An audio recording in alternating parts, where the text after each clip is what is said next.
12th result வந்தாச்சு. ரொம்ப நாள் வெயிட் பண்ணோம் இல்லையா? நல்ல மார்க்காக இருந்தாலும் சரி, ரொம்ப கம்மியான மார்க்காக இருந்தாலும் சரி, இந்த வீடியோ உங்களுக்காக தான். இங்கே மார்க் உங்களுடைய ஃபியூச்சரை டிசைன் பண்ண போகிறது கிடையாது, டிஃபைன் பண்ண போகிறதும் கிடையாது. எது உங்களுடைய ஃபியூச்சரை தீர்மானிக்க போகுது அப்படின்னா, இந்த 12th ரிசல்ட்டுக்கு அப்புறம் நீங்கள் எடுக்கக்கூடிய அந்த டிசிஷன் தான் மாற்ற போகுது.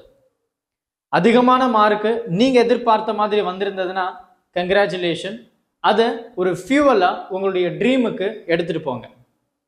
இல்லை சார், நான் எதிர்பார்த்த மாதிரி மார்க் வரல சார், ரொம்ப கம்மியாக தான் வந்திருக்கு, கவலைப்பட தேவையில்லை.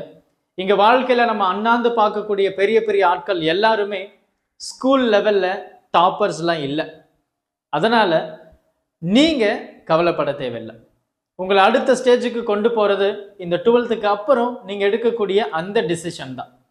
நீங்கள் ஃபிசிக்ஸ் நம்ம சேனலை பார்த்து படிச்சிருக்கீங்க. ஃபிசிக்ஸில் என்ன மார்க்கு, உங்களுடைய கட் ஆஃப் 12th என்ன அப்படின்றத இந்த வீடியோ டிஸ்கிரிப்ஷன் பாக்ஸில் இருக்கக்கூடிய கூகுள் ஃபார்மில் சொல்லிடுங்க. உங்களுக்காக முருகா எம்பி கெரியர் கிளாரிட்டி வித் கான்ஃபிடென்ஸோட கொடுக்க போகிறேன். உங்களுடைய ஃபியூச்சரை மாற்ற போகக்கூடிய தருணம் வந்தாச்சு.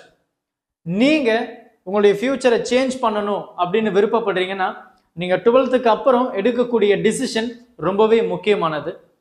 கிளாரிட்டியாக கான்ஃபிடென்ஸாக எடுங்க. எல்லாரும் சொல்கிறாங்க அப்படின்னு சொல்லிட்டு அதே குழியில் விழாமல் கொஞ்சம் யோசிங்க, ரிசர்ச் பண்ணுங்க. நிறைய விஷயங்கள் இருக்குது, எல்லாத்தையும் நம்ம சேனலில் இதுக்கப்புறம் அப்டேட்டடாக நம்ம பார்க்க போகிறோம்.